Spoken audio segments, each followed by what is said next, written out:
Hello, guys, and welcome to the Penny Podcast. My name is Andrés. I'm in 12th grade, and I am the couple student media web producer. And I'm Yash, Ravula. I'm in 12th grade and I'm a staff writer. If this is your first time tuning in, the Penny Podcast is a weekly podcast that incorporates entertainment and discussion elements. Please excuse our sound quality as we are recording this episode through Zoom.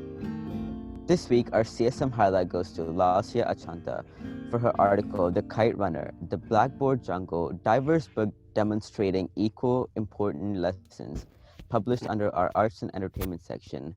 I recite the opening to her article. As I sat down in my house, unable to spend time with friends, I found myself looking at the critically acclaimed The Kite Runner by Khalid Hosseini, and a book I've never heard of, The Blackboard Jungle by Evan Hunter. To read the rest of Achanta's article, visit couplestudientmedia.com. This week on One Shot, Warner Brothers' upcoming Scooby-Doo movie titled Scoob will be skipping theaters and releasing straight to digital on May 15th. With coronavirus heavily affecting the entertainment sector, release dates for certain albums and movies are up in the air. Since Scoob was already so close to its release date, postponing the movie would have been a bit strange. However, Disney's anticipated movie adaptation of Artemis Fowl was able to be both pushed back and released digitally because it was on track for a summer release. If you were looking forward to a release of an album or a movie or a bingeable TV show, make sure to check and see if the release date hasn't changed. All right, so speaking of changes, today's Penny Podcast is a little different. As a podcast based in and around the Sidekick, we have interviewed many of its staff members, from its focused leadership team to up-and-coming writers and photographers. While we have been able to shine a light on their accomplishments, struggles, and breakthroughs, we've never handed out any awards. But that changes today. Shivi Sharma is an individual who has consistently shown us that she can balance many aspects of the Sidekick while still retaining a high level of quality across the board. Whether that be writing a breaking news story or hopping onto a podcast, the flexibility and reliability of Shivi is something that can't go unheard. So Yash and I present Shivi with the Penny Podcast Brilliance Award. So Shivi, let's get to interviewing you. What is your grade Oh, you and favorite guys! color? So sweet. Oh my God, I'm honored. You Thank guys you, are so thank you. sweet. Awesome. So, hi, I'm Shivi Sharma. I'm the CHS9 editor for the Sidekick newspaper, and my favorite color is blue. Awesome. So being a second year staff member, what were some things that you learned your first year on staff that you ended up applying during your second? I think the biggest thing I just learned over my first year of staff is like just the environment of the program overall, and I guess all the opportunities that are available to me as far as design, photography, writing, all of that. And I really learned what writing in journalism is because I was very used to, I guess, in the past in English classes and in my own personal experiences with writing poetry or short stories or different things. And that's very different from how we write stories across the board on CSM. So kind of learning that format, I think last year as a new staff member, I really took on a lot of assigned stories and covered events and things like that. And this year, I think I've really done some of my own things that I wanted to do and kind of made my own ideas reality a lot more. And I've had a lot more choice with what I want to do. And I think that just comes from having that experience is like you come up with more ideas and as you go along, you just figure out what you want to do a little bit more. But I'm really glad I had that foundation last year so I could kind of figure out what I wanted to do. Yeah. Do you feel like you went through a natural progression while on staff, as in realizing what you're good at and which sections attracted you the most? Yeah, I think I kind of did. As far as a natural progression, I guess it was the same thing that I was talking about before as far as learning journalistic writing and like trying a couple things. I tried out the podcast last year. I tried out pretty much all the sections last year except for enterprise. So I think that really helped me kind of build a foundation. And as far as natural progression, I've written for all the sections this year as well, but I've kind of found out what sections I guess I gravitate towards most. And I guess that would be, news, and CHS9 is kind of another part of news just for a different campus. And I think opinions is probably something that I gravitate towards a little bit less. Mm-hmm. So. Okay. So In terms of like story types, which type of story do you prefer the most? Like straight to the point news stories or emotionally charged features? I think I'd have to say emotionally charged features because there's a lot you don't know whenever you're going into a feature. For example, I did a feature on Coach Masterbrook. She is the head swimming coach at CHS in November, I think, for our third issue. And I knew she had been a very talented swimmer from the Netherlands, and she'd kind of traveled the world on the swim team and then come to SMU with a scholarship. But I found all of that out as I went along through the interview. And I think just like understanding someone's story bit by bit when you interview and when you interview other sources is so much more, I guess, rewarding as a journalist than simply, I guess, reporting news as it happens. But I think there's a different like importance to doing that too, because that's rewarding in its own ways. I've done a bunch of short breaking news stories, especially on coronavirus during this extended break.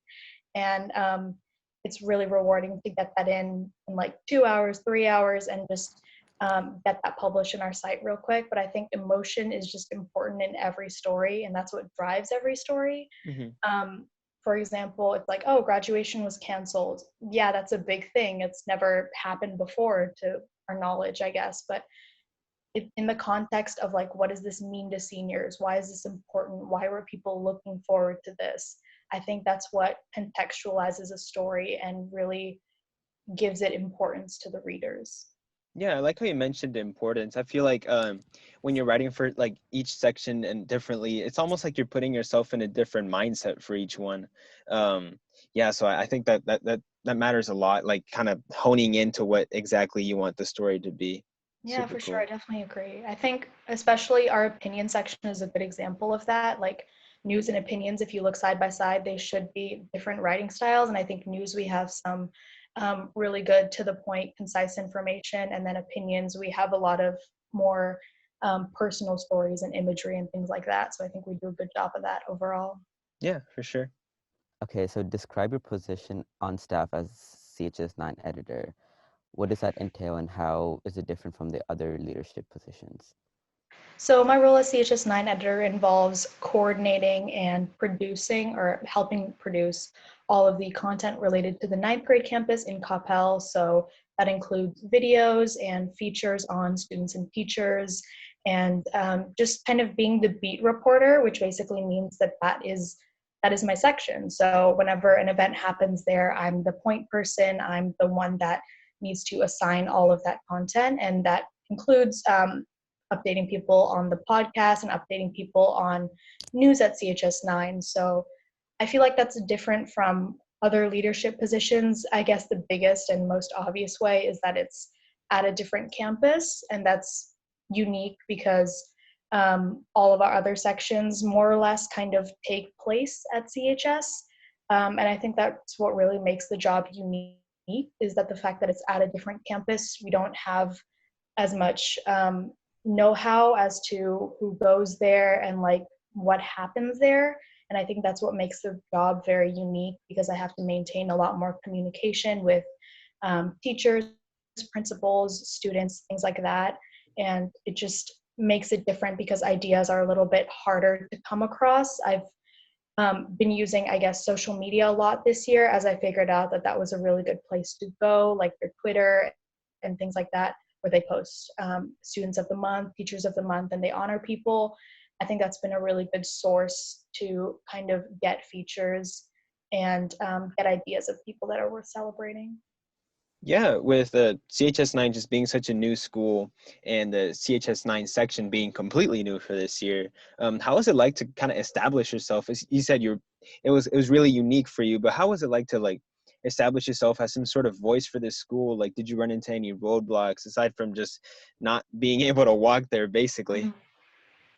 I think the biggest roadblock was, I guess, not even just the fact that it was at a different campus, but um, communicating with people and sometimes getting those stories, because you know that there's a big student population there, and I'm not going to know everyone, and not many people around me on staff know a lot of freshmen. So it's kind of communicating with teachers there being like, hey, are there any students that you think would make a good story for us? Or going there, I think, is also a big thing. At the beginning of the year, I went with our business manager, Nishant Metacharla, to cover the first day of school at CHS9, kind of taking the environment a little bit and understand the way the school is laid out. And then I went there also for open house and spring showcase, and I think that's helped me kind of know people and just like know teachers and things like that, and kind of just saying, hey, I'm Shivi from the Sidekick, and they ask what that is, or they know already, and I'm able to kind of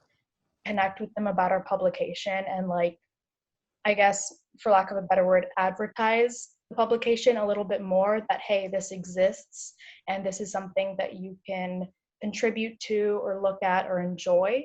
And I think I also went later on in second semester with staff photographer Lily Gorman and staff designer Samantha Freeman and Nishant again. We went to kind of recruit people for next year, freshmen. We went to principles of arts and AV tech classes to talk about the Sidekick.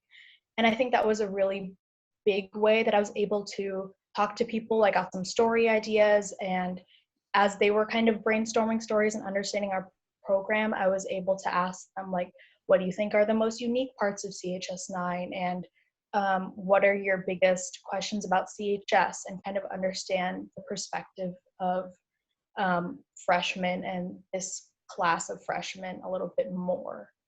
Yeah, you really bridge that gap. Not even just like between the psychic and the school, but also just like realizing like how exactly they perceive things. That's super important, because I think that goes beyond like the CHS9 section. Like on like a specific story basis is how the entire school feels about things. That's super interesting. Definitely, yeah. I feel like there's a lot of people. I mean, our goal is obviously to cover as many people as possible, but it's going to be hard, like, making every single person in the grade or in the school aware of our existence, Mhm. or engaging with our content, so we can just try to expand ourselves and kind of advertise our publication as much as we can. That's important. What are some of your favorite CHS9 base stories and what made them special for you? I think we've had some really good features this year, for sure. I think the writers that have written for my section have been very dedicated, and it really depends on, I guess, the sources. That's not just for CHS9 section, but for many sections, is that, like, how much your source is willing to open up and things like that. Whenever I look at the CHS9 section this year, though, a couple stories that stick out to me in particular are definitely our entertainment editor, Shravya. She wrote a story about an art student, or actually she's a freshman who's been involved in art, music, and dance, and has really honed those three areas of art as she's moved across the globe. And her name is Shravya Pedicetti.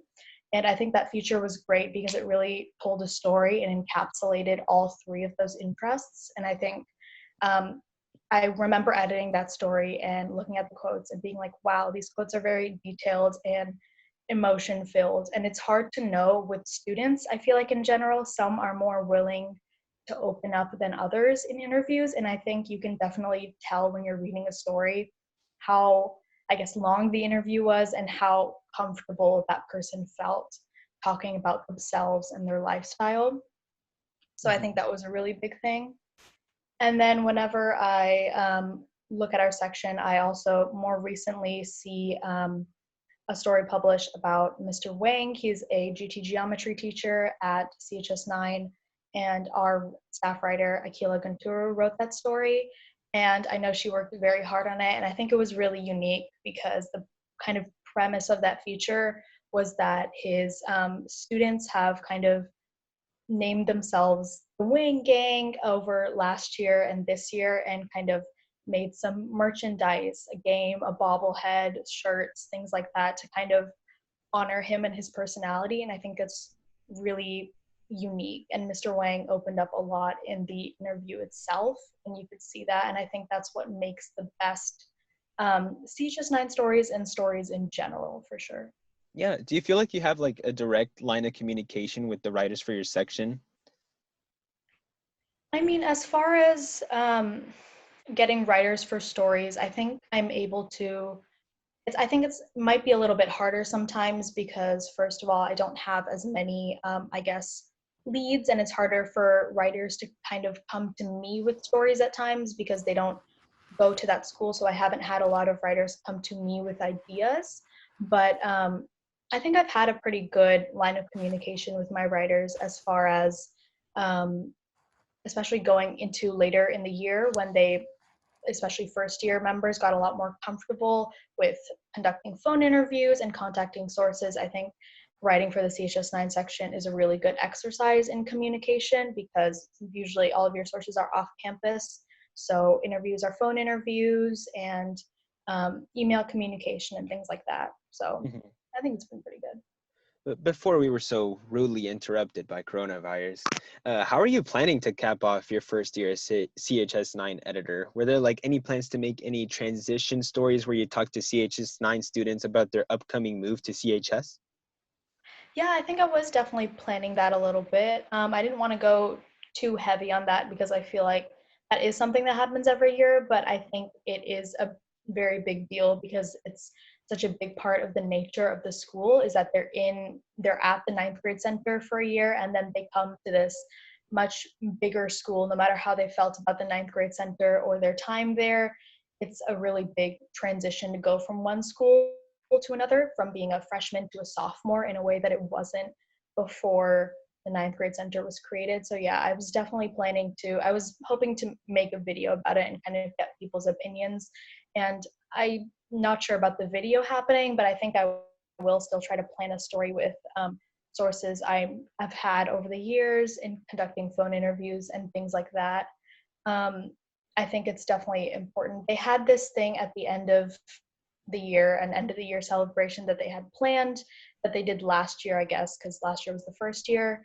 It's called Cowboy Fest. So they'd have it, um, I think, the week before finals, if I'm not mistaken. Hmm. But obviously it's canceled this year because school isn't going to open for the rest of the year. But I think that was definitely going to be a very big celebration that I was going to try to get some coverage at or kind of get opinions about, and that kind of gives kind of a sense of finality to their freshman year. Hmm. So I'm sad that they don't get that, but hopefully I'll still be able to get in contact with them about different aspects of the transition.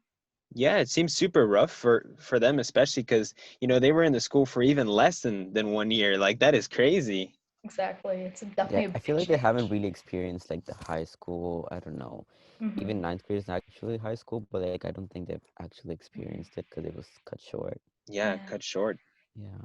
Yeah. I do think it is a big difference, not only having the year kind of cut off abruptly like that, but also it's second semester, you're getting used to kind of the environment of a smaller school and just being with one grade, and you're kind of getting more comfortable, and then the year is just cut off. Mhm. So I think it's a big change.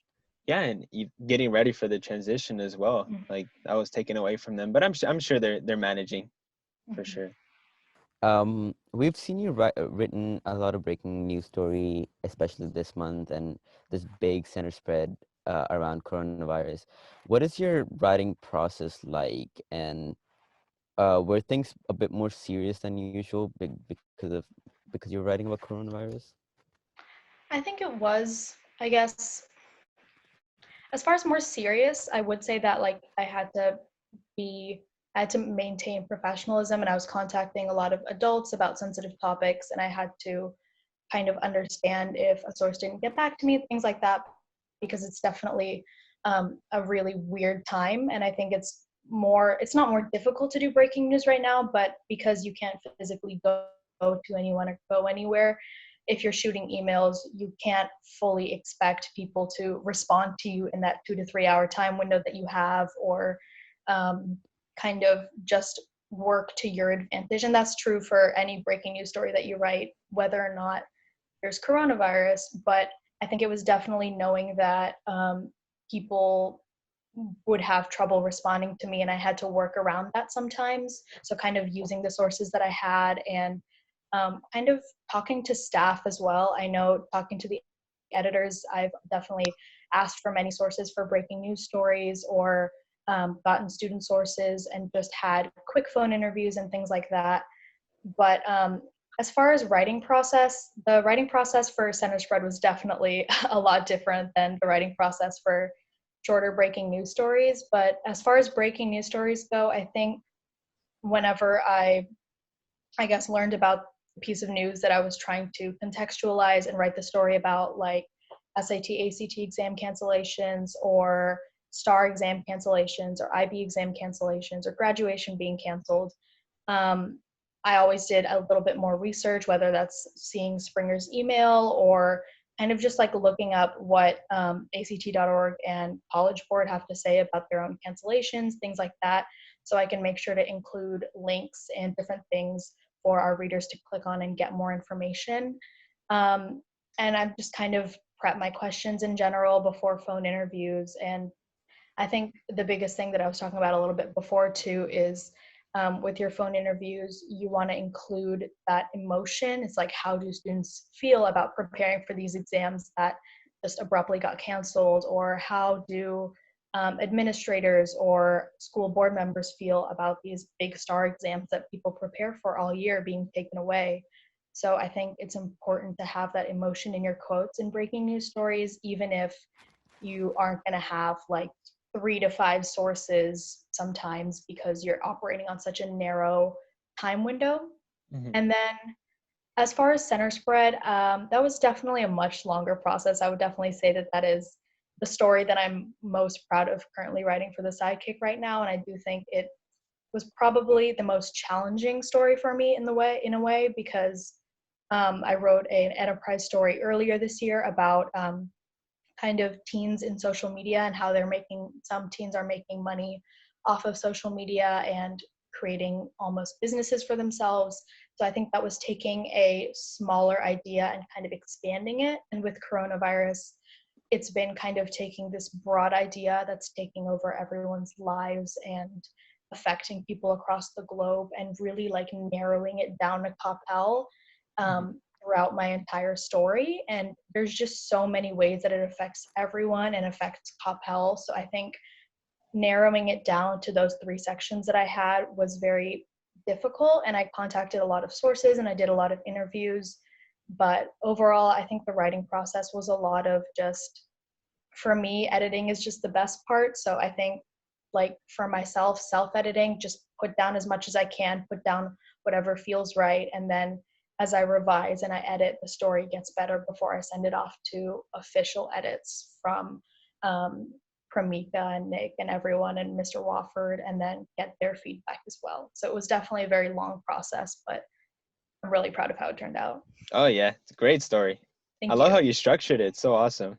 Thank But you. as you were mentioning, this almost just feels like a test for us second year, third year staff members, not being able to go to people, like walk to people and talk to them face to face. It really is like a test of our skills and the skill set that we've been trying to hone for the past years. So Yeah. like how would you like to see the CHS 9 section grow next year? Like, are there any big changes that you would support even with coronavirus happening? Do you think some things will look a bit different? I think I don't know how much coronavirus it definitely affects the section as far as school cancellation and cancellation of big events. But as far as what I'd want to see if schools reopen and things like that, definitely probably some content about how incoming freshmen feel as far as how coronavirus will affect the next school year, or if it does cut into the next school year, definitely some content about that. But in general, I think using clubs and student organizations more for feature stories and things like that. Whenever I went to open house and spring showcase, I was able to interact with like the MarkX Robotics Club and HOSA and like all of those different, the Chick-fil-A Club that we did a feature on, and those different areas. So I think if I'd known about some of those earlier, that would have been great. And I think you don't know what people are involved in until you really go to the school and like see the flyers that are posted everywhere and talk to people and understand what's going on there. So I think contacting people and highlighting clubs and stuff, especially through videos if possible, would be something I'd really like to see next year. Yeah, it's a good thing to Some see. more organization kind of.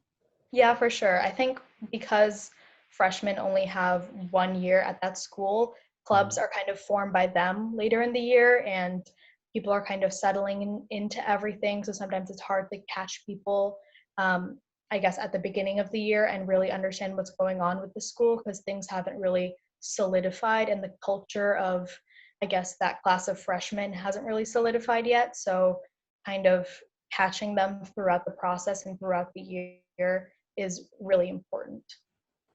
So the floor is all yours. Tell us what you're working on right now. Thank you. Okay, right now I am working on a feature about two brothers who are currently making masks for local hospitals and businesses during this time of coronavirus. So they're making masks out of old clothes, and people in the community around them are also working towards that. One of them is actually a freshman. He's also a wrestler. His name is Jacob Hom, and that's I kind of found out about that story through the Capel Gazette's website, and I found out that he was a freshman. I was like, hey, that would go under the CHS 9 section. So I guess that ties back to kind of the whole resourcefulness thing, is you need to look other places because no one's going to come and tell you the story. But I'm definitely really excited about that because it's a different way of looking at the mask orders and different things that we've had and seeing how people can directly help. I know they've donated over 2,000 masks so far, so I'm really excited to see kind of what was their motivation behind starting that and what they look to do in the future. I'm also working on some Sidekick Olympics thing. I am editing a video for our dance competition, and I definitely want to give a big shout out to our executive sports editor, Sally, for keeping the whole Sidekick Olympics project going, because it's definitely really challenging to do a video project when none of us can see each other or are in person. And she's made everything really organized on Slack and in our Google Drive, with putting clips and content where it needs to go and making sure everyone knows what their role is so that it can actually come together and be a really successful series. So I'm definitely excited to see that come together. Yeah, I'm looking forward to the capo based mask story. That's gonna be awesome. Ready for that. And also, I'm also a part of the Psychic Olympics team, so get ready for that, guys. It's gonna be fun. Woo! Yeah, it's gonna Um, be great. Yash, are you in the team as well? I am not, but I'm writing this quarantine recipe for our arts and entertainment editor, Shravya. So that's gonna be fun. I'm making fried rice, and it's like an not easy actually, like pantry, because not many people have all the ingredients because we can't go out. So I'm making like a low, like easy, and everyone can make it, and you don't have to like live off of ramen kind of fried rice, you know? Yeah, so That's I'm awesome. looking forward to that because there are gonna be like 8 other recipes in one thingy. So yeah. Yes, sir. We all got things going down. And then I know. just for the viewer or the listener, I guess you would say, this is episode 47 of the Penny Podcast. So the next 3 episodes will be our 3-part finale. So hope you're looking forward to that. And once again, congratulations to Shivi for the Penny Podcast Brilliance Award. And yeah, thank you all for joining us in the 47th episode of the Penny Podcast. Links to the material we mentioned today can be found below. And see y'all next week.